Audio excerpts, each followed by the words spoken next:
दोस्तों, हम लोग जब भी बीमार पड़ते हैं तो अपना इलाज कराने के लिए डॉक्टरों के पास जाते हैं और डॉक्टर हमारा चेकअप करके ये पता लगा लेता है कि आखिर हमें कौन सी बीमारी हुई है और फिर उस बीमारी का प्रॉपर इलाज करके हमारी उस बीमारी को वो डॉक्टर ठीक कर देता है। दोस्तों, डॉक्टर हमारी बीमारी का पता कई तरह से लगा सकता है और यदि उसको उस बीमारी के बारे में कुछ समझ में ना आए तो वो उस पेशेंट की जांच कराता है।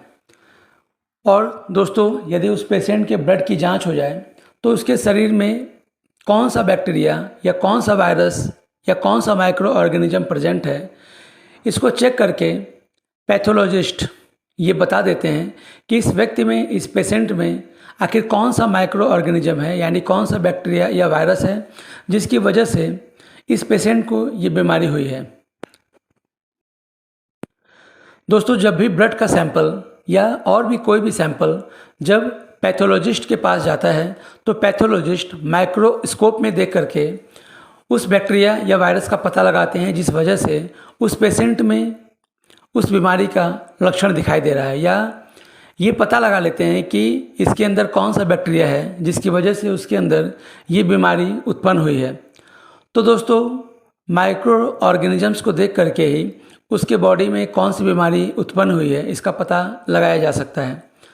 तो दोस्तों, हम इतना तो ज़रूर जानते होंगे कि जनरली किसी न किसी माइक्रो ऑर्गेनिजम्स की वजह से ही हमारे बॉडी में डिफरेंट टाइप्स की डिजीज होती हैं। दोस्तों, वैसे तो बीमारियां पैदा करने के लिए ढेर सारे माइक्रो ऑर्गेनिजम्स होते हैं, जैसे कि बैक्टीरिया, वायरस, फंजाई। इसके अलावा और भी छोटे छोटे माइक्रो ऑर्गेनिजम्स होते हैं जैसे माइक्रोप्लाज्मा, जिसकी वजह से लिविंग बींग्स में, प्लांट्स में, एनिमल्स में, ह्यूमन बींग्स में बहुत सारी बीमारियां उत्पन्न होती हैं। तो दोस्तों, वैसे तो बहुत सारे माइक्रो ऑर्गेनिजम्स होते हैं जिनकी वजह से मनुष्य में या और भी जीव जंतुओं में विभिन्न प्रकार की बीमारियां उत्पन्न होती हैं। तो दोस्तों, आज की इस वीडियो में हम इन्हीं सब माइक्रो ऑर्गेनिजम्स में एक बहुत ही इम्पॉर्टेंट माइक्रो ऑर्गेनिजम्स होता है जिसे हम बैक्टीरिया कहते हैं। इस बैक्टीरिया के बारे में बहुत ही डिटेल में जानने की कोशिश करेंगे कि आखिर ये बैक्टीरिया क्या हमेशा हमारे शरीर में बीमारियां ही उत्पन्न करते हैं या ये और भी कुछ काम करके हमारी मदद करते हैं या हमारे इन्वायरमेंट को या दूसरे किसी लिविंग बींग्स को हेल्प करते हैं। तो दोस्तों, आज के इस वीडियो में हम डिफरेंट टाइप्स के बैक्टीरिया हमारे लिए किस प्रकार से इम्पॉर्टेंट कैरेक्टर प्ले करते हैं, यानी किस प्रकार से हमारे लिए इम्पॉर्टेंट हैं, या बैक्टीरिया का हमारी लाइफ में क्या इम्पोर्टेंस है, आज के इस वीडियो में हम इन्हीं सब बातों पे विस्तार से चर्चा करेंगे।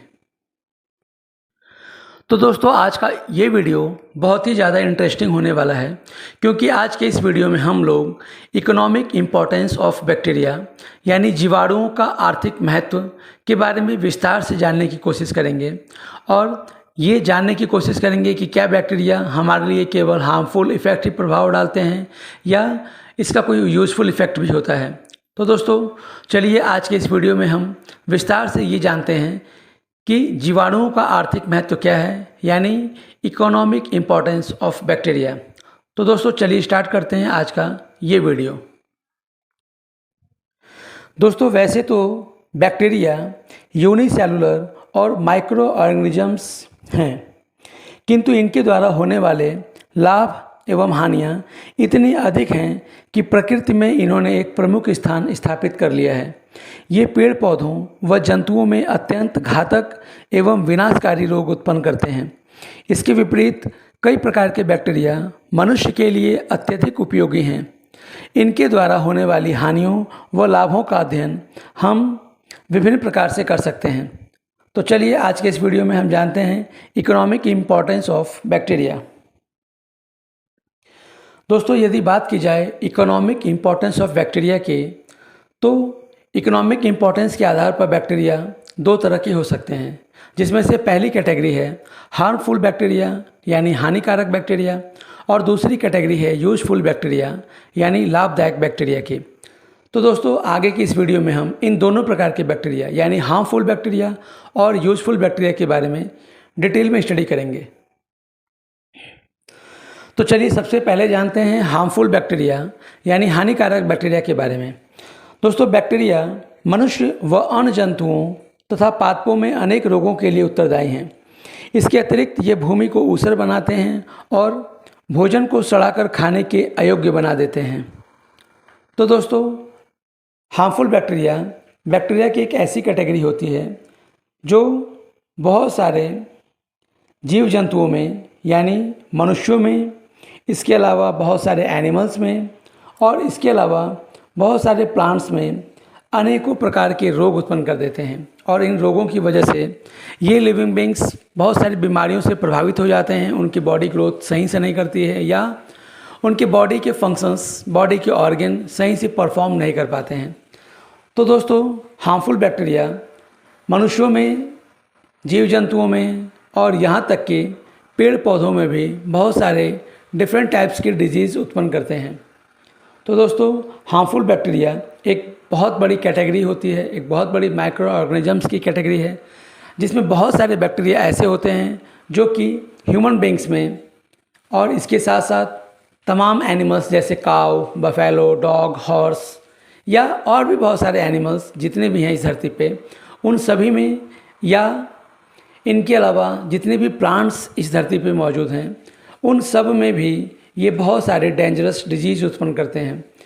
कुछ बैक्टीरियल डिजीज़ तो इतने ज़्यादा डेंजरस हैं कि इससे उस पेशेंट की, उस व्यक्ति की मौत भी हो सकती है। तो दोस्तों, अभी आपने जाना कि इन सब का पता पैथोलॉजिस्ट माइक्रोस्कोप में देख करके, ब्लड सैंपल या और भी किसी बॉडी के ऑर्गन के सैंपल्स को देख करके माइक्रोस्कोप से इसका पता लगा लेते हैं। इसके अलावा ये जितने भी प्लांट्स होते हैं उन प्लांट्स में भी अलग अलग प्रकार की डिजीज़ उत्पन्न करने का काम करती हैं। तो इस तरह से देखा जाए तो हार्मफुल बैक्टीरिया का ये काम होता है कि ये लिविंग बींग्स में डिफरेंट टाइप्स की डिजीज़ को उत्पन्न करती हैं और इस वजह से ये एक बहुत बड़ी कैटेगरी बन जाती है जो हार्मफुल बैक्टीरिया के तरह से जानी जाती है। और इस तरह से अगर देखा जाए तो ये जितने भी लिविंग बींग्स हैं उन सभी लिविंग बींग्स को किसी ना किसी तरह से हानि पहुंचाने का काम करती हैं। तो यदि देखा जाए तो प्लांट्स, एनिमल्स और ह्यूमन बींग्स में डिफरेंट टाइप्स की डिजीज़ को उत्पन्न करने में बहुत सारे बैक्टीरिया का रोल होता है और इस तरह के बैक्टीरिया को ही हार्मफुल बैक्टीरिया कहा जाता है। तो चलिए अब जान लेते हैं disease caused by bacteria in human, यानी कुछ ऐसे डिजीज़ के बारे में जो कि ह्यूमन बींग्स में बैक्टीरिया के द्वारा होता है, जिसमें से कुछ डिजीज़ इस प्रकार हैं, जैसे कॉलरा जो विब्रियो कॉलरी नामक बैक्टीरिया से होता है, इसी तरह से डायरिया जो कि बैसिलस कोलाई से होता है, डिप्थीरिया जो कॉरिन बैक्टीरियम डिप्थीरी से होता है, डिसेंट्री साइजेला डिसेंट्री से होता है, गैस्ट्रोइंटेराइटिस जो इस्रेसिया कोलाई से होता है, इसी तरह से गोनोरिया जो कि निसेरिया गोनोरियाई से होता है, इसी तरह से जॉन्डिस जो कि लेप्टोस्पाइरा लैक्टेरोहेमोरेजी से होता है, इसी तरह से लेप्रोसी माइकोबैक्टीरियम लेप्री से होता है, इसी तरह से मेनिंजाइटिस नामक बीमारी जो कि निसेरिया मेनिंजाइटिस से होता है, इसी तरह से एक प्लेग नाम की बीमारी होती है जो कि पास्चुरेला पेस्टिस से होती है, और इसी तरह से एक निमोनिया नामक बीमारी जो कि स्ट्रेप्टोकोकस न्यूमोनी से होता है, इसी तरह से सिफिलिस नामक बीमारी ट्रिपोनेमा पैलिडम से होती है, इसी तरह से टिटनेस नामक बीमारी जो कि क्लॉस्ट्रीडियम टिटैनी से होती है, इसी तरह से ट्यूबरक्लोसिस जिसको शॉर्ट फॉर्म में टीबी भी कहा जाता है, वो माइकोबैक्टीरियम ट्यूबरक्लोसिस नामक बैक्टीरिया से होती है, और इसी तरह से टाइफॉइड नामक एक बहुत ही खतरनाक बीमारी जो कि साल्मोनेला टाइफी से होती है, और इसी तरह से हुपिंग कफ जो कि बॉर्डेटेला पर्ट्यूसिस से होता है। तो इस तरह से देखा जाए तो ह्यूमन बींग्स में बहुत सारी ऐसी बीमारियां हैं जो कि बैक्टीरिया के द्वारा जनरेट होती हैं, और यदि ये बैक्टीरिया इस धरती पे, इस इन्वायरमेंट में न रहें तो शायद मनुष्यों में ये बीमारी नहीं हो पाएगी। तो दोस्तों, मनुष्यों में ये अलग अलग प्रकार की बीमारियों को फैलाने का काम अलग अलग प्रकार के बैक्टीरिया ही करते हैं, और इस तरह से देखा जाए तो यही बैक्टीरिया हार्मफुल बैक्टीरिया की कैटेगरी में आते हैं। इसी तरह से एनिमल्स में भी बीमारियां उत्पन्न करने वाले अलग अलग बैक्टीरिया होते हैं और इसी तरह से प्लांट्स में भी बीमारियों को उत्पन्न करने वाले बैक्टीरिया अलग अलग प्रकार के होते हैं। तो ये सारे के सारे बैक्टीरिया ही हार्मफुल बैक्टीरिया की कैटेगरी में आते हैं। दोस्तों, बैक्टीरिया का एक पार्ट जिसको हार्मफुल बैक्टीरिया कहा जाता है को जानने के बाद चलिए अब जानते हैं बैक्टीरिया का दूसरा पार्ट जिसको यूजफुल बैक्टीरिया या लाभदायक बैक्टीरिया कहा जाता है। दोस्तों, ये लाभदायक बैक्टीरिया इतने उपयोगी बैक्टीरिया होते हैं जो कि मनुष्य जाति के लिए विभिन्न प्रकार के लाभ पहुंचाने का काम करते हैं और इस तरह से ये देखा जाए तो मनुष्यों के लिए एक तरह से मित्र कहे जा सकते हैं क्योंकि मनुष्यों को इनसे बहुत सारे लाभ होते हैं। तो चलिए आगे की इस वीडियो में इन्हीं यूज़फुल बैक्टीरिया यानी लाभदायक बैक्टीरिया के बारे में जानने की कोशिश करते हैं और ये भी जानते हैं कि आखिर ये बैक्टीरिया मनुष्यों को किस प्रकार से अलग अलग तरीके से लाभान्वित करते हैं या उनको किसी भी प्रोडक्ट को बनाने में कैसे हेल्प करते हैं। तो चलिए आगे की इस वीडियो में जानते हैं डिफरेंट टाइप्स के यूज़फुल बैक्टीरिया और उनसे होने वाले लाभ के बारे में। और इसमें सबसे पहला लाभदायक काम है और वो है DK of dead bodies of plants and animals, यानी मृत पेड़ पौधों व जंतुओं का सड़ना। दोस्तों, मृतजीवी बैक्टीरिया मरे हुए जीव जंतुओं व पेड़ पौधों तथा सड़े गले कार्बनिक पदार्थों के प्रोटीन, वसा, कार्बोहाइड्रेट्स तथा अन्य कार्बनिक यौगिकों को अपघटित करते हैं। इस क्रिया में जंतुओं व पेड़ पौधों में स्थित carbon, hydrogen, nitrogen, phosphorus, sulphates आदि सरल यौगिकों के रूप में पुनः वायु या भूमि में वापस पहुंच जाते हैं और फिर से फूड प्रोसेस में कच्चे पदार्थों के रूप में काम आते हैं। तो इस तरह से देखा जाए तो ये जो यूजफुल बैक्टीरिया की एक कैटेगरी है जो कि मृत पेड़ पौधों व जंतुओं को सड़ाने का काम करते हैं, यानी DK of dead bodies of plants and animals करने का काम करते हैं। जिस तरह से इस चित्र में देखिए, इसमें एक लिविंग बींग्स डेड हो चुका है और ये लिविंग बींग्स जब डेड हो जाते हैं तो इनकी बॉडी को डिके करने का काम ही ये यूजफुल बैक्टीरिया करते हैं और इस तरह से वो उस पूरे लिविंग बींग्स को डिकम्पोज करने का काम करते हैं और इस तरह से धीरे धीरे डिकम्पोज करने के बाद इस इन्वायरमेंट से उनको ख़त्म कर देते हैं। तो इस तरह से ये यूजफुल बैक्टीरिया जितने भी लिविंग बींग्स इस धरती पे हैं वो सब मर जाते हैं तो उनको डिके करने का काम करते हैं और इस तरह से हमारे इस इन्वायरमेंट को एक तरह से कहा जाए तो साफ़ करने का काम करते हैं, यानी मृत पेड़ पौधों और जंतुओं को सड़ा करके हमारे इस इन्वायरमेंट को साफ़ करते हैं। तो इस तरह से हमारे लिए ये एक तरह से यूजफुल बैक्टीरिया हो जाते हैं।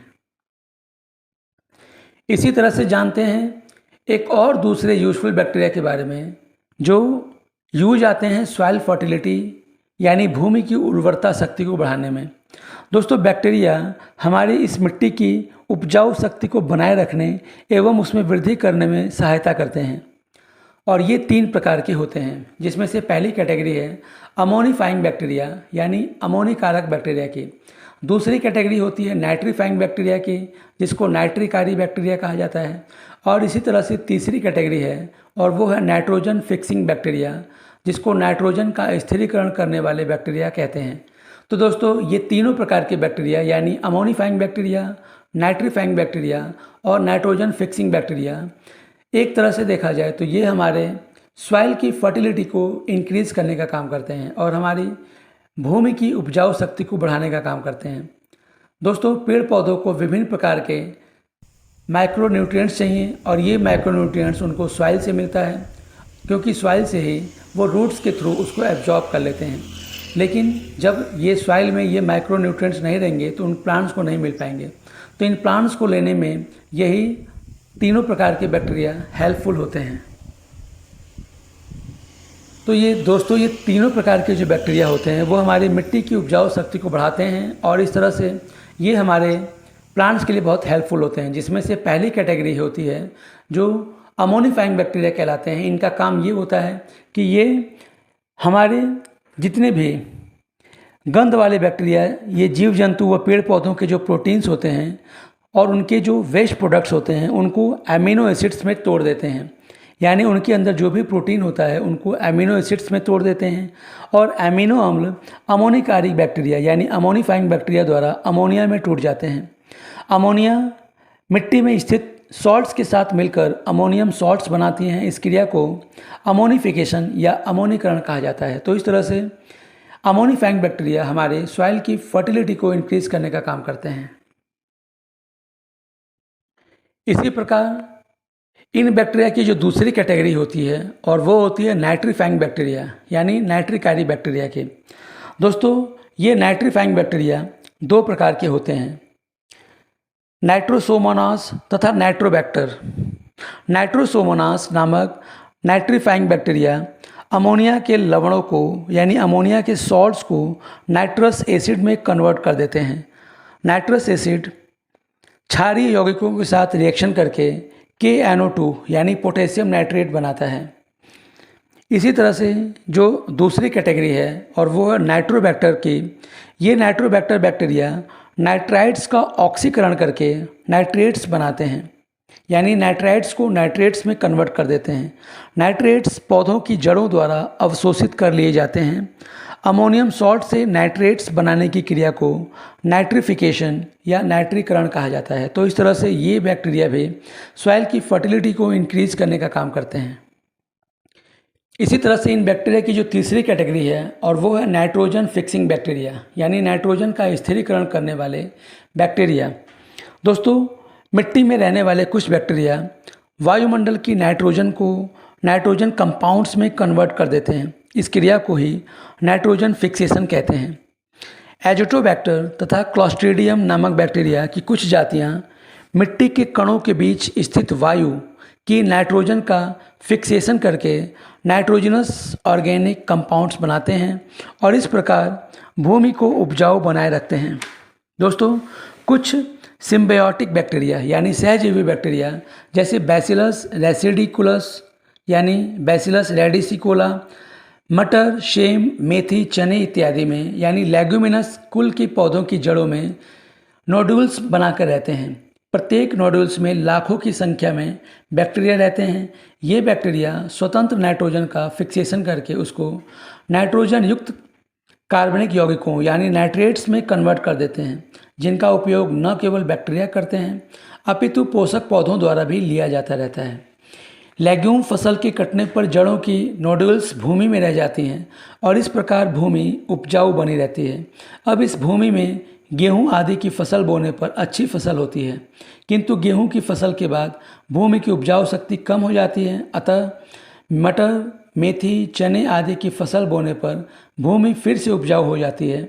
फसलों के इस प्रकार बार बार पलट कर बोने को ही फसलों का चक्र कहा जाता है। दोस्तों, इस चित्र में आपको लेग्यूमिनस कुल के प्लांट्स की जड़ को दिखाया जा रहा है और जड़ के अंदर आपको गोल सा एक गांठ दिखाई दे रहा होगा। इसी को ही नोड्यूल्स कहा जाता है और इसी में डिफरेंट टाइप्स के जैसे राइजोबियम बैक्टीरिया पाए जाते हैं और ये राइजोबियम बैक्टीरिया ही नाइट्रोजन फिक्सेशन करने का काम करते हैं।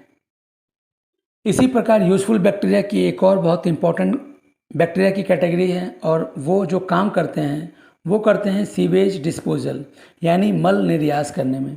दोस्तों, घर से निकलने वाले अपशिष्ट पदार्थों में मल के अतिरिक्त कारखाने के अपशिष्ट पदार्थ तथा नगरों से बहकर आने वाले संपूर्ण जल भी सम्मिलित होते हैं। इसमें उपस्थित ठोस कार्बनिक पदार्थों को सड़ने के लिए मिट्टी में पाए जाने वाले बैक्टीरिया का उपयोग होता है और ये बैक्टीरिया क्या करते हैं, उस सीवेज में जितने भी ऑर्गेनिक कंपाउंड्स होते हैं उन ऑर्गेनिक कंपाउंड्स को डिस्पोज करने का काम करते हैं। यदि ये बैक्टीरिया इस सीवेज में आने वाले सॉलिड ऑर्गेनिक कंपाउंड्स को डिस्पोज ना करें तो ये सारे के सारे उस सीवेज में ही रह जाएंगे और फिर बहुत सारे प्रॉब्लम्स को क्रिएट करेंगे। लेकिन कुछ बैक्टीरिया ऐसे होते हैं जो इस सीवेज को डिकम्पोज करने का काम करते हैं और एक बार यदि ये सीवेज डिकम्पोज हो जाता है तो फिर उसको हम डिफरेंट टाइप्स की नदियों में या छोटे मोटे तालाबों में मिक्स कर देते हैं, जिससे कि ये हमारे नगरों से, हमारे शहरों से या हमारे घर से निकल करके एक तरह से सीवेज का डिस्पोजल हो जाता है। तो इस तरह से देखा जाए तो ये बैक्टीरिया इस सीवेज को डिस्पोजल करने में हमारा हेल्प करते हैं। यदि ये बैक्टीरिया इस सीवेज को डिस्पोज ना करें, यानी इसको डिकम्पोज या डिके ना करें, तो ये एक तो बहुत तरह की अलग अलग प्रकार की बीमारियों को फैलाने में हेल्प करेगा, और इसके साथ साथ ये हमारे इन्वायरमेंट को भी पॉल्यूटेड करने का काम करेगा। इसके अलावा ये वाटर पॉल्यूशन और यहाँ तक कि एयर पॉल्यूशन को भी करने का काम करेगा। लेकिन जब बैक्टीरिया इस सीवेज को डिस्पोज कर देते हैं, डिके कर देते हैं, तब ये हमारे लिए उतना ज़्यादा हार्मफुल प्रॉब्लम क्रिएट नहीं कर पाता जितना कि ये पहले कर सकता है। तो इस तरह से ये बैक्टीरिया भी हमारे लिए बहुत यूज़फुल होते हैं। चलिए इसी तरह से आते हैं और जानते हैं एक और फोर्थ तरह के यूज़फुल बैक्टीरिया के बारे में, जिनका काम होता है इंडस्ट्रियल इम्पोर्टेंस, यानी औद्योगिक महत्व। दोस्तों, उपापचयी क्रियाओं से उत्पन्न पदार्थों के कारण बैक्टीरिया विभिन्न उद्योगों में एक विशिष्ट स्थान रखते हैं। इनमें से कुछ निम्न प्रकार हैं, यानी कुछ विशेष प्रकार के बैक्टीरिया हमारी इंडस्ट्री में अलग अलग प्रकार के इंडस्ट्रियल सब्सटेंसेस को बनाने में हेल्प करते हैं। तो चलिए एक एक करके जानते हैं कि आखिर कौन कौन से बैक्टीरिया हैं जो अलग अलग प्रकार के इंडस्ट्रियल प्रोडक्ट्स को बनाने का काम करते हैं। दोस्तों, इंडस्ट्रियल इम्पोर्टेंस में जो पहले प्रकार के बैक्टीरिया हैं वो करते हैं manufacture of butter and cheese, यानी मक्खन तथा पनीर बनाने में हमारे लिए इम्पॉर्टेंट होते हैं। दोस्तों, डेयरी व्यवसाय में मक्खन और पनीर उत्पादन में लैक्टिक एसिड बैक्टीरिया व्यापक रूप से काम में लाए जाते हैं। इनके द्वारा स्रावित लैक्टिक एसिड के प्रभाव से दूध का प्रोटीन जो केसिन हो जाता है वो जम जाता है। इसी से पनीर बनाया जाता है। मक्खन बनाने में भी यही बैक्टीरिया काम में लाए जाते हैं। दोस्तों, पनीर बनाने में जो बैक्टीरिया यूज होता है उसका नाम है लैक्टोबैसिलस लैक्टिस, और इसी तरह से मक्खन बनाने में जो बैक्टीरिया यूज होता है उस बैक्टीरिया का नाम है स्ट्रेप्टोकोकस लैक्टिस। तो इस तरह से लैक्टोबैसिलस लैक्टिस पनीर बनाने में हमारे लिए हेल्पफुल होता है, और स्ट्रेप्टोकोकस लैक्टिस मक्खन बनाने में हमारे लिए यूज़फुल होता है। इसी तरह से देखा जाए तो इन बैक्टीरिया की एक और कैटेगरी है, और वो है जो manufacture of vinegar and acetic acid में यूज होती हैं, यानी सिरका व एसिटिक एसिड बनाने में। दोस्तों, एसिटिक एसिड बैक्टीरिया, जिसको माइकोडर्मा भी कहा जाता है, द्वारा शर्करा के घोल का फर्मेंटेशन करके सिरका बनाया जाता है। तो दोस्तों, सिरका व एसिटिक एसिड बनाने में जो बहुत यूज़फुल बैक्टीरिया होता है उसका नाम है एसिटोबैक्टर एसिटी। इसी प्रकार से कुछ bacteria manufacture of acetone and butyl alcohol, यानी एसीटोन और ब्यूटाइल अल्कोहल को बनाने में हमारे लिए यूज़फुल होते हैं। जैसे कि क्लोस्ट्रीडियम एसिटोब्यूटाइलिशम नामक बैक्टीरिया शर्करा के घोल का किण्वन करके एसीटोन व ब्यूटाइल अल्कोहल बनाते हैं। एसीटोन कृत्रिम रेजिन व क्लोरोफॉर्म बनाने और ब्यूटाइल अल्कोहल शर्करा औषधियों के रंग व सुगंधित पदार्थ बनाने के काम आती है।